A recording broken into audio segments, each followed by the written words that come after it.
Good afternoon, church. It has been wonderful. Thank you, Patrick. Thank you, Sister Lady. She came up there and I felt awesomely short, but I'm always awesomely short. But before she came, I was measuring myself with Elder Thomas, and I realized that I am indeed awesomely short. And then the lady came and made me even more awesomely short. Shorter than I thought I was short. Hi, Sister Jones. It's good to have you and folks from Lamberg today. It's a wonderful thing. Today I remember, as I'm trying to look into my Bible here, I remember there's a little thing that they say about this pastor that got up one day to conduct church, and he looked into the book and he says, "My eyes are dim, I cannot see. I left my spectacle at home." And the people put the music to that and began to sing it. And then he, to his surprise, he went on to say, "The foolish people began to sing before I even read the hymn." I left my glasses this morning. And there's a passage in the Bible. It's in the book of Daniel. What book did I say? Daniel. And it is the 3rd chapter of the book of Daniel. It is a very beautiful chapter. I am not going to try to read it this morning because I will be squinting and counting a little bit. But it's a beautiful chapter, and we all know the story. For those of you who don't know which story it is, it's the story of the 3 Hebrew boys.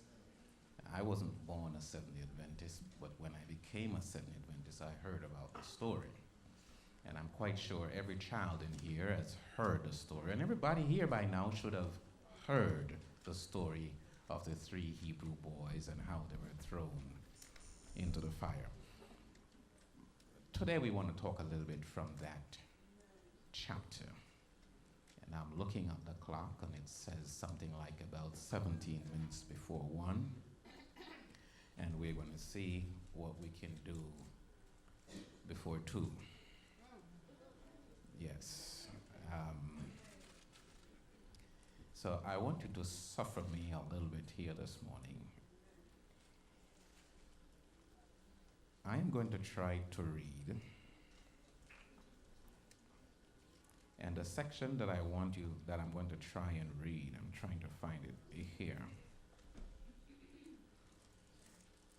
You know the part where he says that, if you don't bow, I'm going to throw you in the fire, and you must tell them why they're not going to bow. And they said, well, we are not careful enough. You know that section? I'm looking for the text. Help me out here. What's it? 16? So the Bible reads, Shadrach, Meshach, and Abednego answered and said to the king, "O Nebuchadnezzar, we are not careful to answer thee in this matter. If it be so, our God, whom we serve, is able to deliver us from the burning fiery furnace, and he will deliver us out of thine hand. But if not, be it known unto thee, O king, that we will not serve thy gods, nor worship the golden image which thou hast set up. The Bible said, then was Nebuchadnezzar full. The translator didn't even put the word anger. It passed anger. It passed violence. It reached fury. The man was furious. I mean, can you picture that? He was full of fury. So bad that the Bible says, and the form of his visage was changed. He was so furious that the very form of his face, you know how we get sometimes? But I like what they said here. But if not, be it known unto thee, O King, that we will not serve your gods, nor worship the golden image which thou hast set up. Great God, sometimes we try to bring you down to match our brains, not knowing that you transcend the 7.3 billion brains that exist in this world today. And if we were to count the brains ahead of the 7.3 current, you even transcend them still. We do not understand you, yet we try to say that we do. And the mere fact that we cannot and will not understand you, that makes you God. And to you this morning we ask just to stop by a little and help us through this moment. For we ask it through Christ's name. Amen.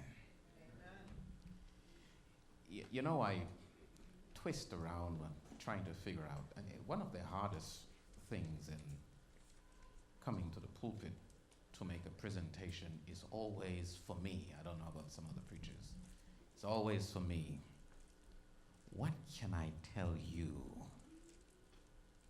from God that will be helpful to you? It makes no sense for me to come and preach for an hour and a half, and I could do that, and you get nothing. Nothing. It's just a waste of your time and my time. And so as I struggled, I said, let's talk a little bit about Daniel chapter 3 today. I was at a church preaching about 2 weeks ago, and there was a gentleman in the church didn't agree with what I was saying, and he was getting furious. I am praying that you all know me, that not everything I say you will be happy with it. I like Bob Marley. You all know Bob Marley? Oh, we are a Seventh-day Adventist church. We don't deal with those type of stuff, but I'm kind of like crazy like. So I listened to Bob Marley. And he has a song in which he said, the truth is an offense, but it's not a sin. So if you do feel any offense today, I'm happy that I did not commit a sin. But I want to look at this passage today, and every time I think about this passage, the thought that comes to mind is, if I were to give it a topic, it would be something like, in the nick of time, or better yet, the battle of the gods. Yeah, some of you wondering where that comes from, right? The battle of the gods. Because in truth and in fact, this passage highlights, when you begin to look into the dynamics of what you should pull out of here, you will see that there is a battle among the gods. You see, today we don't think along that line because we are told that there's only one God. But then when these documents were being written and people were writing these things, in their minds there were multiplicity of gods. As a matter of fact, one historian says that if you go to Greek, into the Greek world, you will find a word for everything you can think of. And there is. He says also, if you go to Egypt, you will find a God for everything you can think of. As a matter of fact, this guy, he says that we were taught to serve the gods by the Ethiopians. So in their minds, there's always been a multiplicity of gods. And that translates into the scriptures. We see it. We hear them talk about Bel and Baal and Ishtar and all these different gods because that's how they thought then. We tend to lose the flavor of the knowledge when we subscribe to the Western philosophy. Geez, that's a very interesting one, but it's true. But when you step out of what the West teach and see the world as it really is, then this becomes alive. So here is this king, Nebuchadnezzar. As a matter of fact, he's Nebuchadnezzar the second. Because there was a Nebuchadnezzar the first and a few years ahead, and then by this time, 587, somewhere around BC, somewhere around there, we had Nebuchadnezzar the second who took over from his father Nebuchadnezzar. You see, these guys, they have their own little theodicy, their concept of theology, and they were not ignorant men or women. Brilliant minds. So brilliant that even today, science in the whole world is trying to figure out how contemporaneous people with them built the pyramids. Our minds have not yet reached that because the West has locked our minds. But we'll touch that one day. And so here is a drama being brought out. The chapter before talks about this king who had a dream. He woke up the morning after the dream and he couldn't remember the dream. Now he can't remember his own dream. So he called on somebody to tell him what he dreamt. You see how brilliant they were then? He got up with a dream, and the dream bothering his head, and he knew he had a dream, but he cannot recall the dream. And so he called, the Bible says, the wise men and the soothsayers and the astrologers and the whatever. That's again is a Western concept of writing it. And when you read it, you really can't get the true picture of what it's saying. You see, he called for the physicist. You know? He called for the zoologists and the biologists and those guys that study the astronauts. That's what we called them. You know, you see words like soothsayers and all these things that immediately your mind turns negative.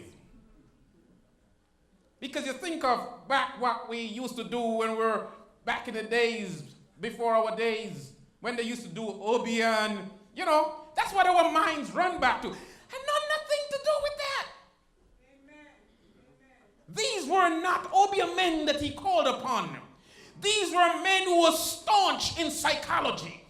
They make Sigmund Freud look like an idiot. PJ knows nothing. Erickson, those guys, they know nothing compared to these men. Brilliant minds.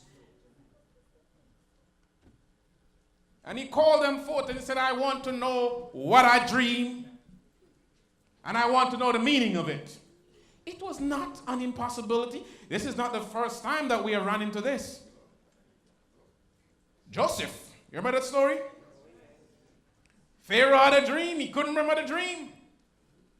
But they knew that there were men within their realms who were so educated. We are not educated. We are dumb.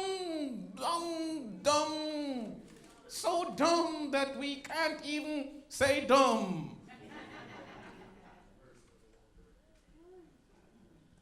I had a conversation with some of my staff just this week, and I said, the mind, if you close your mind, you are destroying yourselves.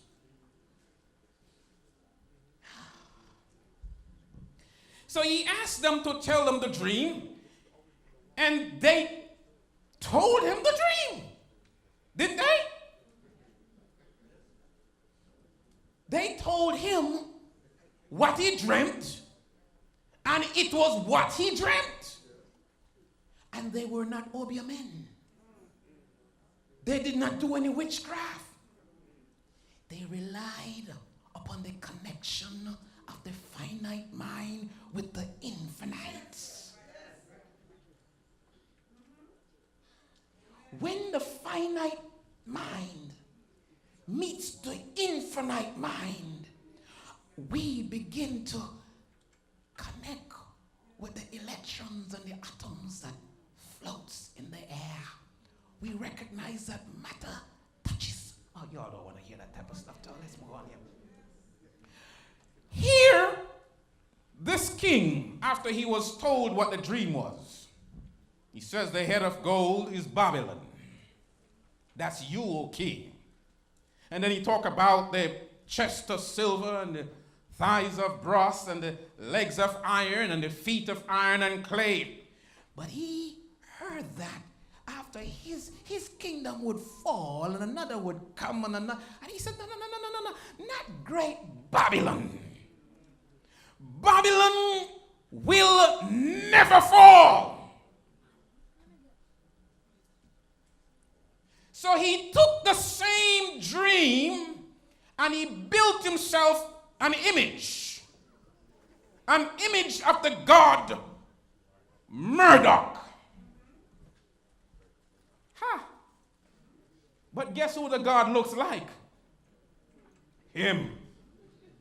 And that was not some fancy fairy tale thing he was trying to create, because he was the representation of Murdock. What you all think these English get these things from, that they were appointed by God and that they represent God? Where you think the Pope in his regal regalia and all of that stuff? They say they represent God. We are Protestants.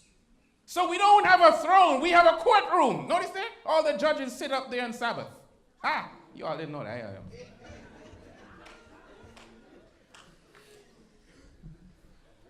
So he created this massive image of the god Murdock. Now there is something interesting about Murdock, or Marduk. This is the Babylonian god. He was first a little vegetarian god.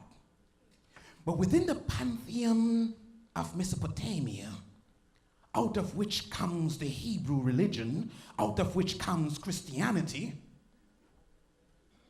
there was always conflict among the gods. So Enki and Enlil happened to take themselves out of the void. And when they came out of the void, they get themselves a son called Marduk, and other different females and male gods. But then there were conflict among them, and they all, Enki is a man. I guess he doesn't want to see anybody else around, as Enlil, by the way. So there was war among the gods, and they decided to fight. And then the male god was so powerful that they couldn't kill him.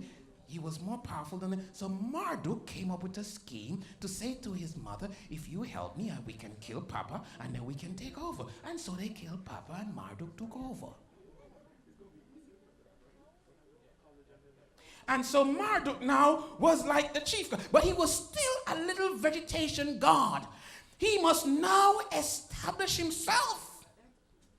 Not just one place, but everywhere. So he began to go from palace to palace, city to city, and he waged war. And he conquered those cities, and in every city was a god.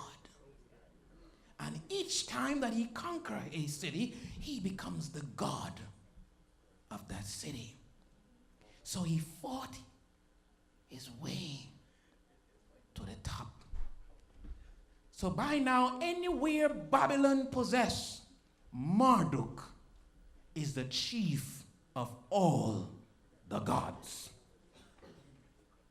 So here comes when he got this whole dream that there's going to be another god after him. No, it cannot be. So he built himself a statue. Notice something about the statue. It was made of pure gold. Remember, Daniel told him what? The head of gold is him. And after you, he's saying that after me is gold, and after me is still gold. So after me is me, and after me again is still me. Right from the head to the foot, nobody will ever uproot Marduk, because Marduk is the most powerful god. So he built him a god down in the plain of Dura. And this god was 90 feet tall and 12 feet wide. It means anywhere you see you're going to see it. And this god looked like Nebuchadnezzar, because Nebuchadnezzar is Marduk impersonation. Are you following me? He is God. And when you look out there, you are looking at God. And when you come to the throne room, you are looking at God. And so he called, because he has to now let the whole world know that he is the Almighty God, just in case they didn't know. And so they had a United Nations meeting. I want you to read the chapter when you go home.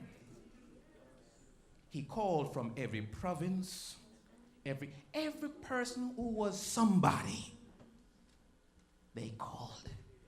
And when they came, there was a nice big platform with an orchestra. You all didn't see that? The sonnet and the dulcimina and the whatever. A massive orchestra. And everybody from around the then known world came, and he sat in his throne. And he had a man with a bullhorn says, okay, when you hear the orchestra chime up, you bow to me. You turn to that statue and you bow to me. And if you do not bow, I will turn your house into a dunghill. And you all know what is dunghill, right? You don't want me to tell you what is dung. That's what your home is going to become. And so they got their arrangements and they get everything together, and the orchestra was ready, and he sat on his throne, and all the people came, and they were just like when the United Nations meet. That's what it was. And the orchestra was given the key, and they played Patrick, and the music was heavenly. Now, let me tell you all something. Some of you will not want to say the music was heavenly. The music was good. Some of us, we lie. We hear some good music and say it's trash. No, the music was good. It was so religious. It was so heavenly that when you hear it, if you are not reasoning right and have a connection with God, your knees buckle.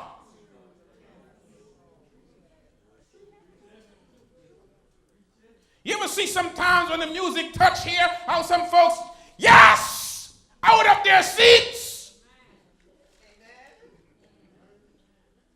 When the orchestra played, you don't think those folks who jump out of their seat when you are playing, my brother, they're not thinking about it. It's just the music that lifts them. No reasoning behind it. Just lift you. Maybe. But something emotional overtake you and you rise from your seat or you shout out glory. Later on you think, did I do that? Yes, you did. So when the orchestra chimed up, knees buckled in front of that image. But there were 3 young men. They appeared to be wearing some stents, and the knees to the leg, from the thighs to the leg, that prevent the knees from bending.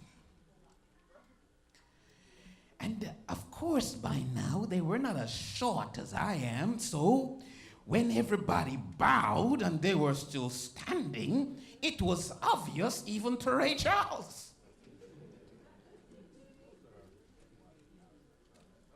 Everybody bows except these 3 young men. But there is something about these young men. It took stamina and guts to stand against the crowd. I went to a church to preach. I was about 20 or something like that. When I preached a sermon, this little old man came up and he put his finger up my back and said, "Oh, you got backbone?" They had oomph. Somehow emotionalism didn't take control of them. They had a sense of reason. I love Isaiah 1. He says, "Come now. Let us reason together." A sense of reason. In the Eastern religion, they have they have this thing called the li and the ki. And they say that the li and the ki is the emotion and the li is the reason. They say you must always allow the reason to override the emotion. In other words, your behavior and your way you think. Your thoughts should always override the way you behave. These boys, is it that they didn't think the music was good? Sure, they thought it was good. You know how many times I'm passing by that jerk pork center when I was down there in Jamaica, and that whiff of pork just wanted to lift me off my feet, but my reason says no, God says no.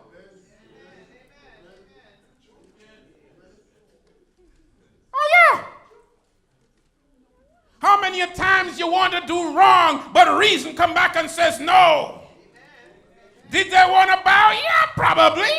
But something override that said, no, we ought to be an example for God. And we must stand despite the fact that the world is falling. We should not be drawn by every wind of doctrine. We should not just crumble by everything we hear somebody says.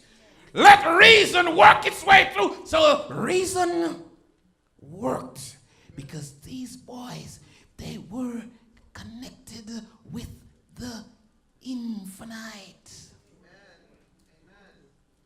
And so the king came. Well, it wasn't the king. There was somebody. You know, you always have some folks who are watching and praying. You know what I mean? So even though they bowed, they were looking around to see who's not bowing. Watching and praying. And they rushed to the king and said, "Oh, great king!" What's the problem now? You just gave a decree that when the orchestra sounds, every man should bow. But guess what?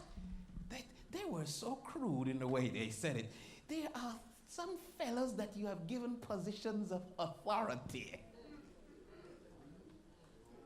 Not just some fellows, but there are some Hebrew fellows who are given positions of authority, they refuse to bow. He says, okay, I figure something is wrong with them. Just get the doctor and bring them over. We'll just inspect them and give them a second chance. Watch out for the second chance.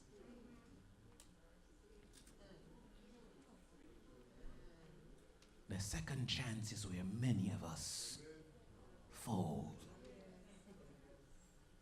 And so the king came and he's reasoning with them and he's talking. He said, I understand that probably you guys were preoccupied with all of the stuff that you have to do in your province.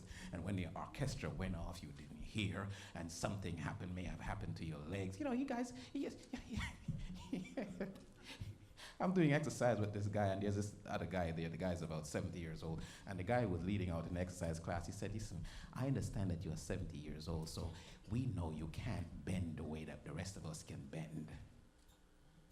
So all of that, Nebuchadnezzar said, we understand that you guys may have a problem, and you can't bend the way the others bend. But guess what? You guys are good. You have a good report. Your evaluations are fine, and we want to keep you.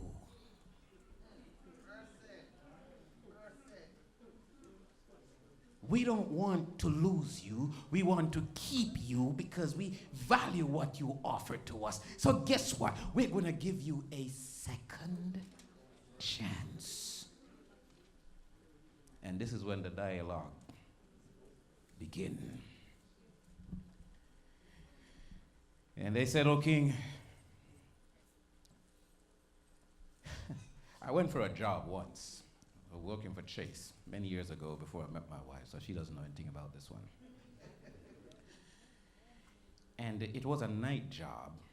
I go in at 8 and I get off at 6 in the morning or somewhere around there.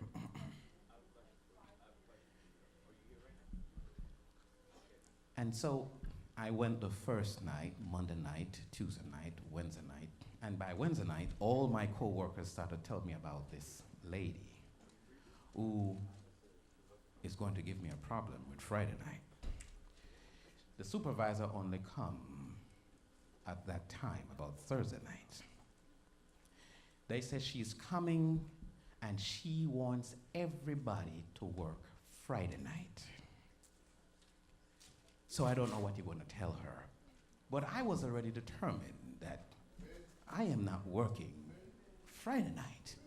And of course, I had my good excuse because I'm a good Seventh-day Adventist, and you know everybody's going to understand. So the lady came that night, and she came, and when I went up to her, she says, "Yes, I hear about you, that you're an Adventist, and you don't work Friday night. Everybody works Friday night.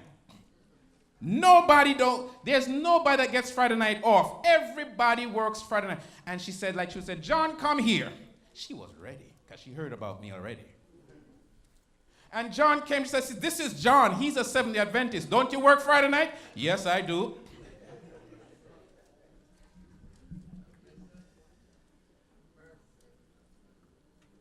I told you I had my story well set for her. I'm a good Seventh-day Adventist, right?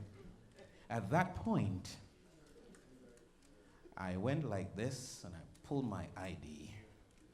And I said to her, I forget her name, I said, "I am not able to explain enough for you to understand why I'm not going to work Friday night. So here is the ID."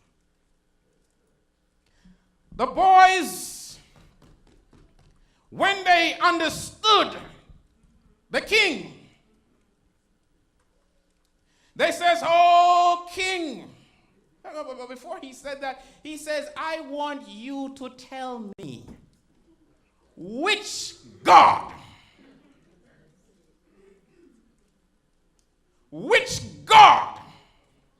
is going to deliver you out of my hands." And what he was trying to say to them, look at my reputation. I am Murdock.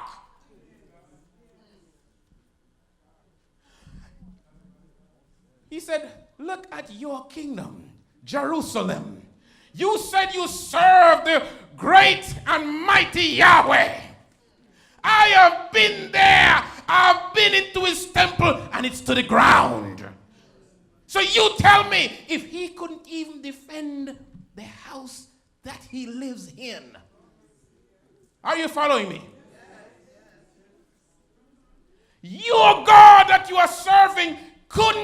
in those days, the gods live in their houses.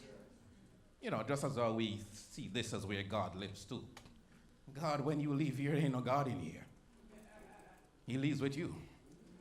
If he had come with you.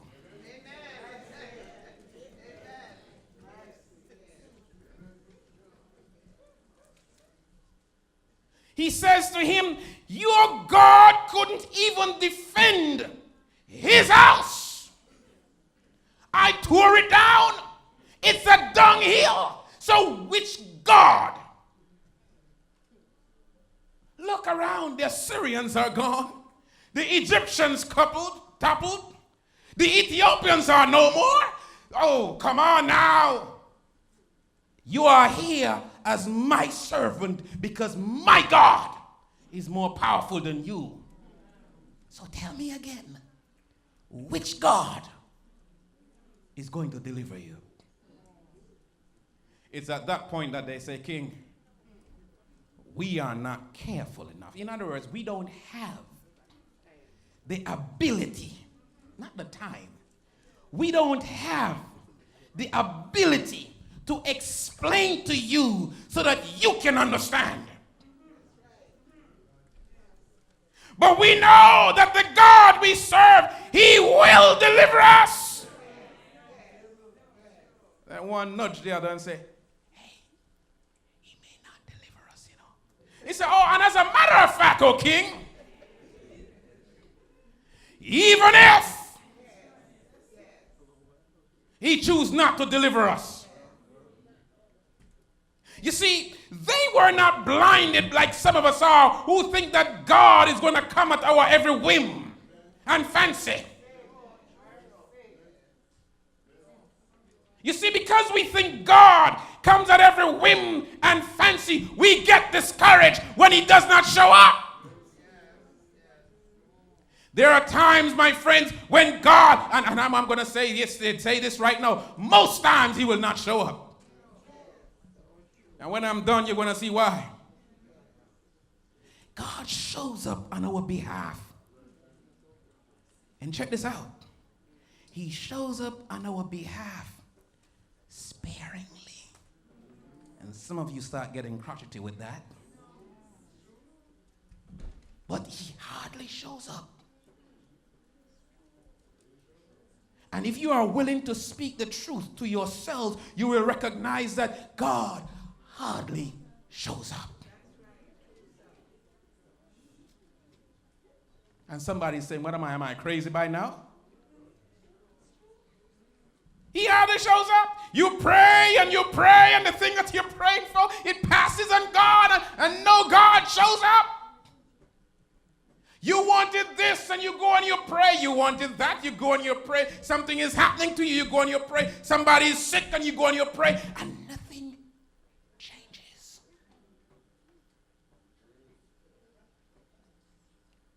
And some of us have been praying all of our lives, and nothing is still changing because God is not showing up. So these boys, they understood that. They were not into this thing blindly. They understood perfectly what they were dealing with. They had a little glimpse of who God was. So they say, God may not show up. And even if he doesn't show up, it's not going to change our mind. We're still not going to bow. And so by then, the king was angry. And I want to paint a path here for you so you understand what I'm talking about when I said God will not show up most of the times. And out of 100 times, he may only show up one, may. Because you see, my friends, when these Hebrew boys were asked to bow, they had not encountered anything that they couldn't manage. Are you following me? They had not encountered anything they couldn't manage. All they had to do is to refuse to bow. Okay, so they refused to bow, and when they reported them, they had not encountered anything they couldn't manage. And even when the king threatened them, they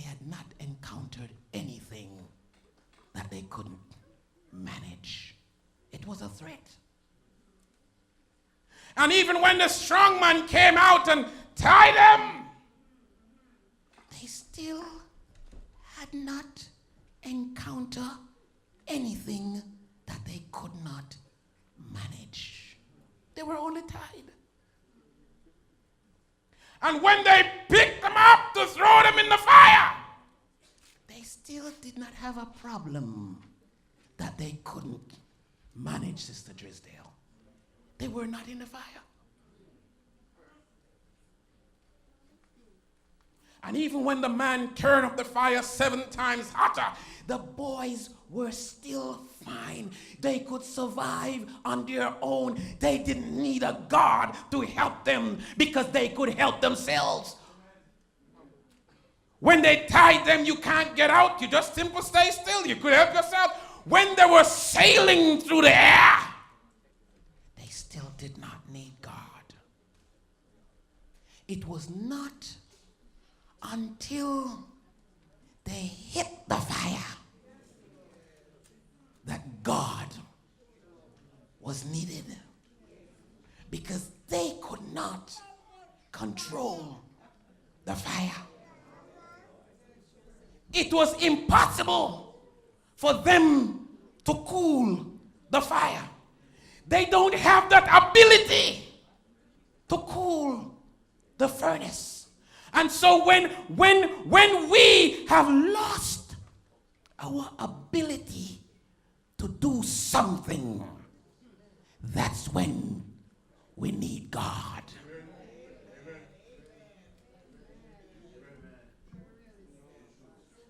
So if you are sick today and dying from a disease,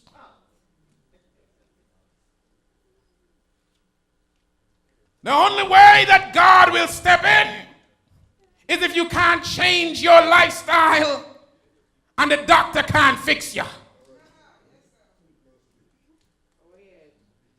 Are you following where I'm going today? So if you need a car, you could pray to God for a car all you want.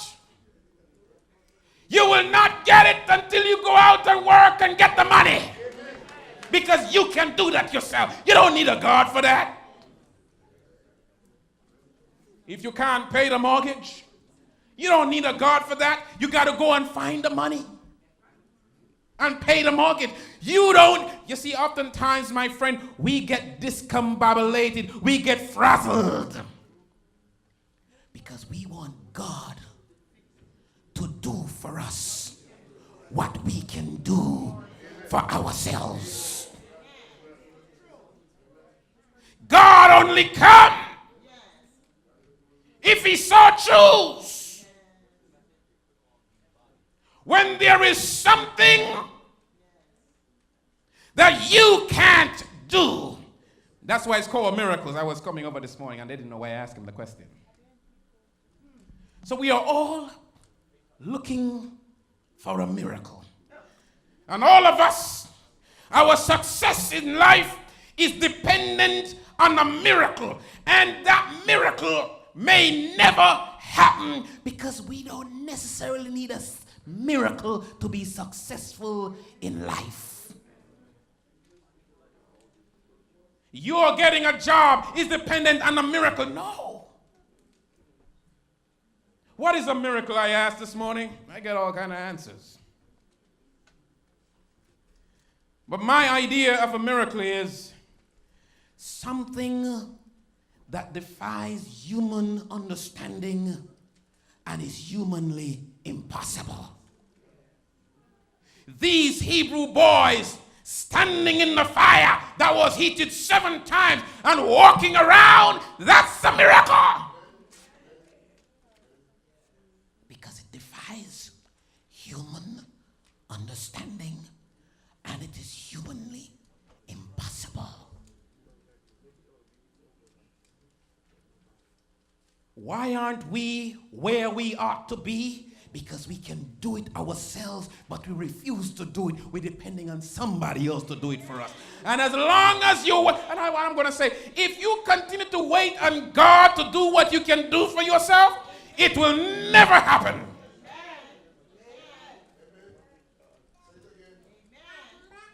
Never happened. And that is why most of your lives you have never experienced God. Because God has given us the tools, the intellect, the mind, the association, the people around us, the groups, for us to achieve higher heights. But we have never utilized any of them. And so here, they are in the fire. My man looked in the fire and he saw 4 people over there. He says, wait a minute. They didn't get, do you realize that the men that threw the boys in the fire, they were killed? And the only thing that burned on these boys was the ungodly rope? They were having a choir meeting inside the fire. The king looked and he says, but we put 3 in there, but I'm seeing 4. And he didn't stop there. He says, and 1 looked like the Son of God. Now, let me erase something from your mind right here. Let me erase something from your mind right now. He did not say 1 looked like Jesus. So get that from your head immediately. Because Jesus was not in that fire.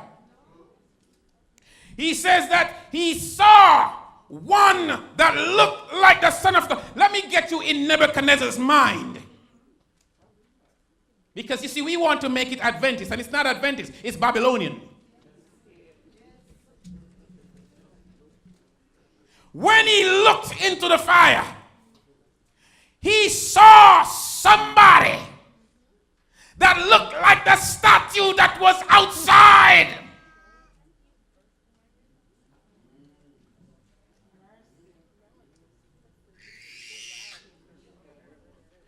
Because guess what? He, Nebuchadnezzar, was the Son of God. He was the son of his God. And so when he looked, he saw somebody that looked like his God. And he was totally discombobulated because he thought his actions were fulfilling his God's action. But now he realized that he is not the Son of God because he's not in the fire. And had he been in the fire, he would have burned. So for the first time, he recognized that there was a power higher than he is. And that power was not in his favor. It was in the favor of Shadrach, Meshach, and Abednego.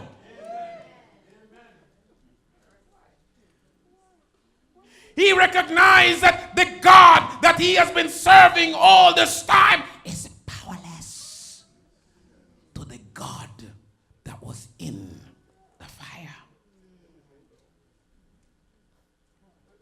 And that is why, you notice what he did after that? When they all got out, what he said? He says, okay, guys, we got to have a change of policy here.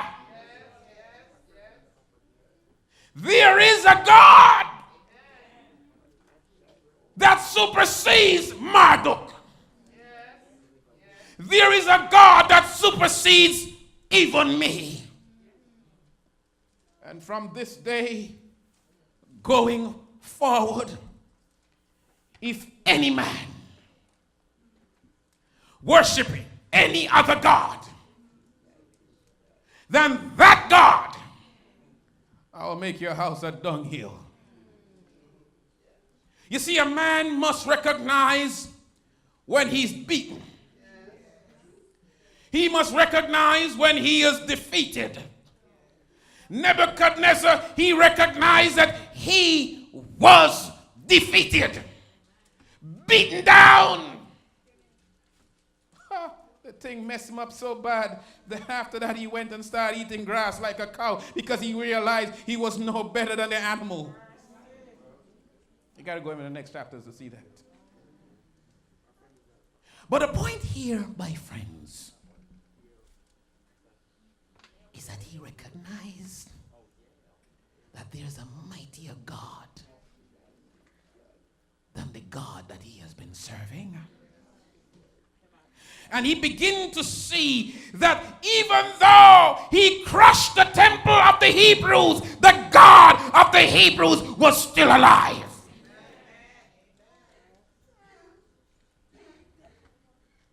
And he recognized that people can be faithful to their God.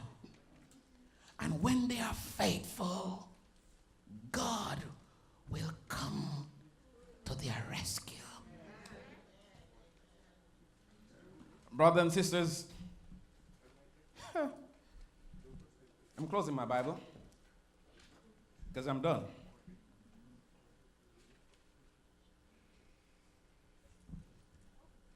We serve a mighty God. In those days, we had men, my young friends. As I said to you earlier, they were not obia men. They were brilliant men. They were astronauts. They were scientists. They were physicists. They were doctors. There were men that opened their minds and allowed God to do what he wants to do with them. Lift them from where they were and bring them higher.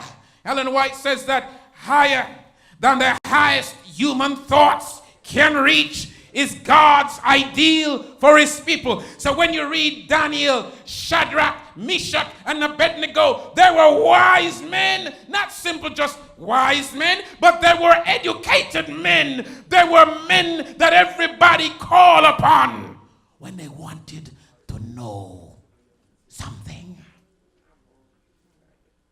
You know, when you're doing that, who wants to be a millionaire thing? And they ask you, do you want to call somebody? That's who they would call. And the answers were always right. We want to understand that we are here as God's children. And God does not leave his people to suffer like we are suffering. The reason we suffer so much is because we are lazy.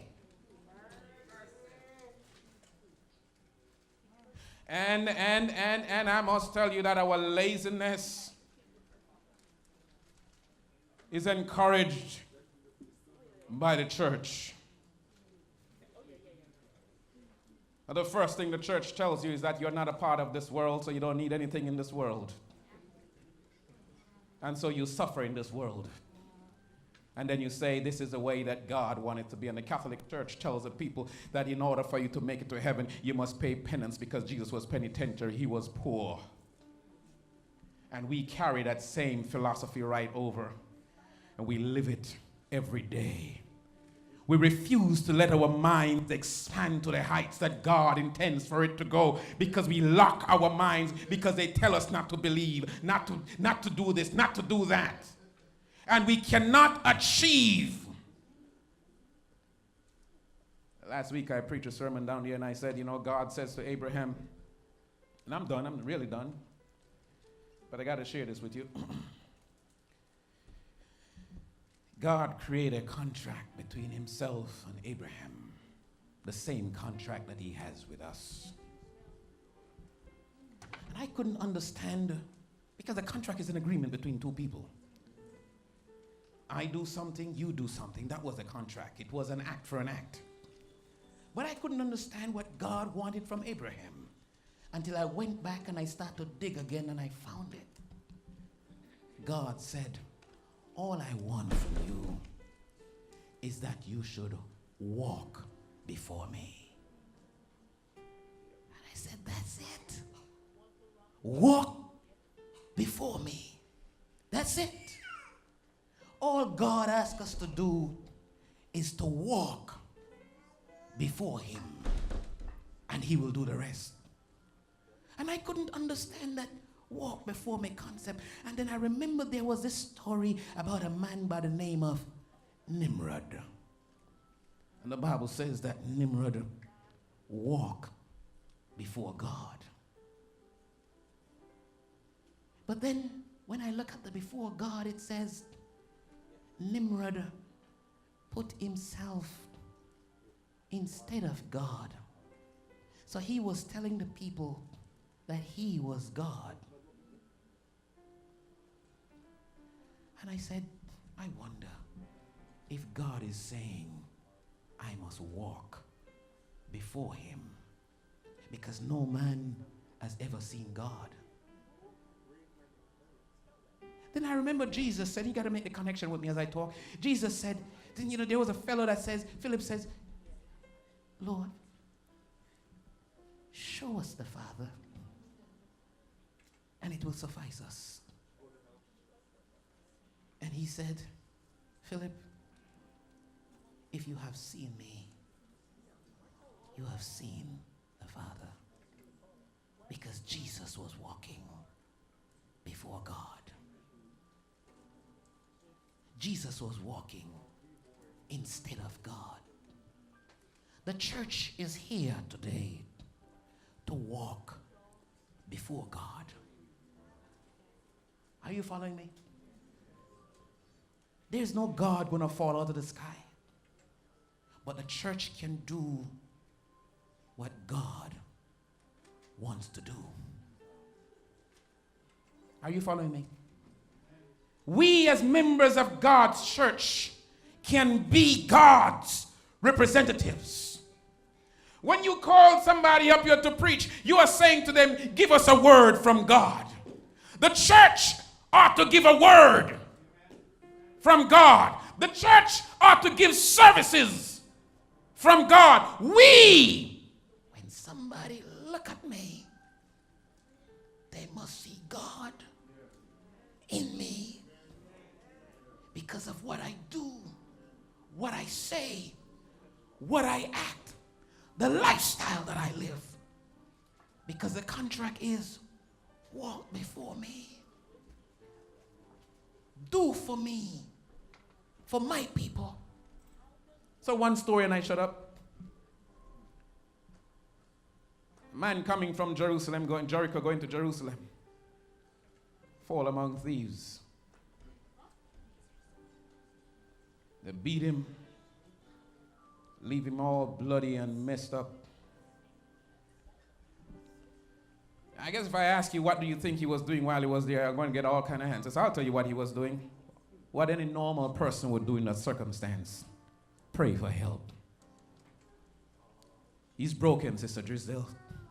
He's bleeding. He's messed up. He can't move. They took his clothes. They took his money. Everything he had. And leave him for dead. But he's still alive. And I can hear that man saying, God, help me. Help me, oh God, help me. Can't speak out loud because his mouth hurt. But he's praying, God, help me. And God heard his prayer like he heard the prayer of Abel. And God sent a man to help him. It was a priest. The priest was to walk before God. And when the priest came by the man, the priest says, my responsibilities are too important for me to touch you. So he didn't help him. The man is still there praying, God, help me. So God sent another man, a Levite. And the Levite came up. Now, this Levite is the one that tells everybody what they should do. He's the one that explained the Bible. But when he came to the man, he says, my job is too important to touch you. So the man is still praying, God, help me. And because God does not come like that, He works through me, and he works through you. And every time that man begged for help, God sends somebody to help him. But the person that God sends, the heart is corrupt. They misunderstand. They are more into church than into people.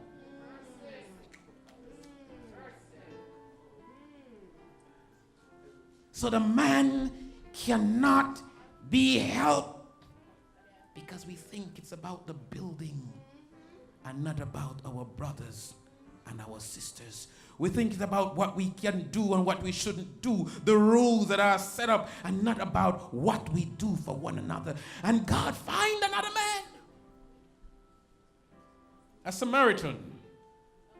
I'm going to tell you one day about that Samaritan. But he was not the nicest of person to society, just to let you know that. He was the scoundrel of society. But he listened to the voice of God. He was the one. Not those religious, highfalutin preachers and churchgoers, but the one that everybody rejects. He heard the voice of God that says, walk before me, and I will do everything. I think we need to rethink our notion of what we are here for.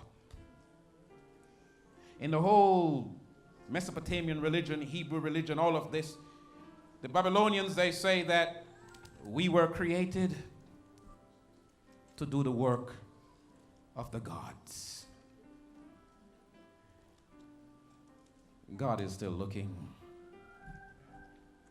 for a few good men, a few good women that will walk before him.